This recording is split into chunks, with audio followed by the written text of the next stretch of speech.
Good morning, everybody. Good morning. Now, imagine you're a superhero. Imagine you have a superpower. What would it be? Thanks to Marvel, superheroes have become very popular over the years. And based on my survey, 58% of you know about Marvel. Some of you are familiar with the company, what they do, and who Stan Lee is. But some of you don't know about the company, how the company came to be, who created many of the characters, and how the company was established. I've been a fan of Marvel for over 10 years. And today I'd like to tell you about the history of the company. How the company got started, how they got popular, and what Marvel is like today. According to Tim DeForest on Britannica.com, Marvel Comics is a media company and entertainment company widely considered one of the big two in the publishers in the comic industry, the other being DC.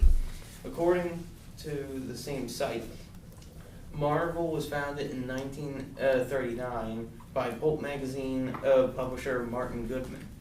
Originally called Timely Comics, Goodman created the company to capitalize on the growing popularity of comic books, especially those with superheroes.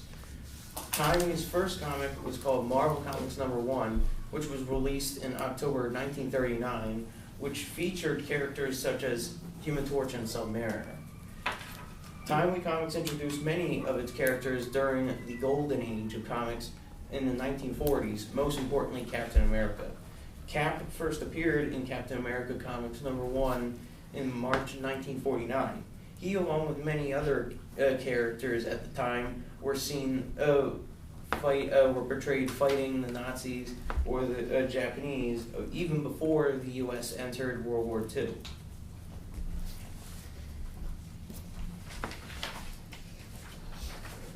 As the decade was coming to a close, superheroes started to lose popularity with comic book readers.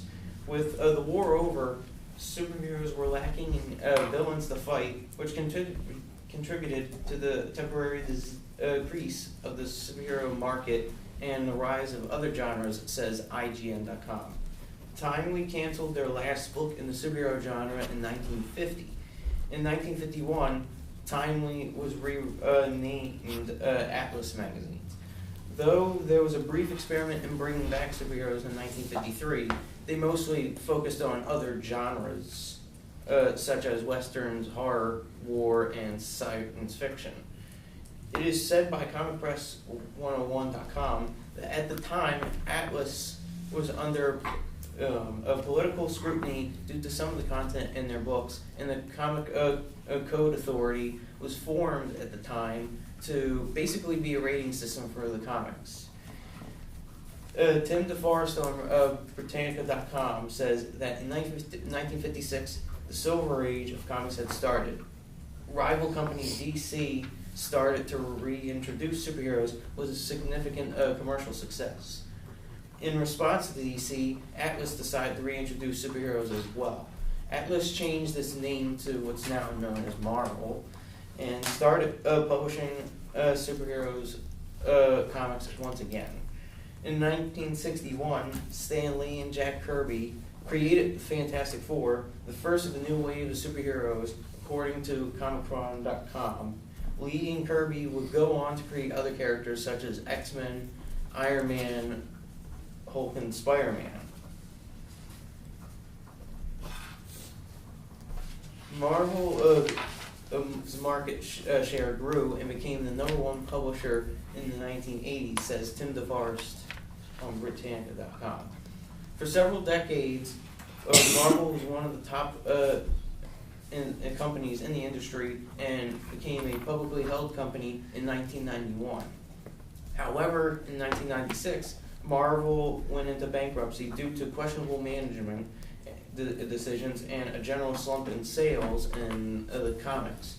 In 1998, the company emerged from bankruptcy and started to diversify its output, launching imprints aimed at various demographics, expanding its cinematic offerings, under the Marvel Studios banner. Producing films based on their characters helped Marvel become more popular with wider audiences. According to Comic-Con.com, the first Spider-Man film was released in May 2002 and helped increase attention to comics. On December 31st, 2009, Disney purchased Marvel for $4.3 billion and would have distribution rights to the Marvel Cinematic Universe. Tim DeForest on Britannica.com says the Marvel Cinematic Universe helped Marvel Studios become one of the biggest film companies, grossing over $10 billion in the box office. In conclusion, now you know the history of Marvel, how the company got started, how they got popular, and what the company is like today. Though many ups and downs have happened over the years, Marvel has become one of the biggest companies in the world, not just for comics, but also for movies. As years go by, Marvel will only get bigger and bigger. And I'd like to finish with a quote from Stan Lee: "With great power comes great responsibility."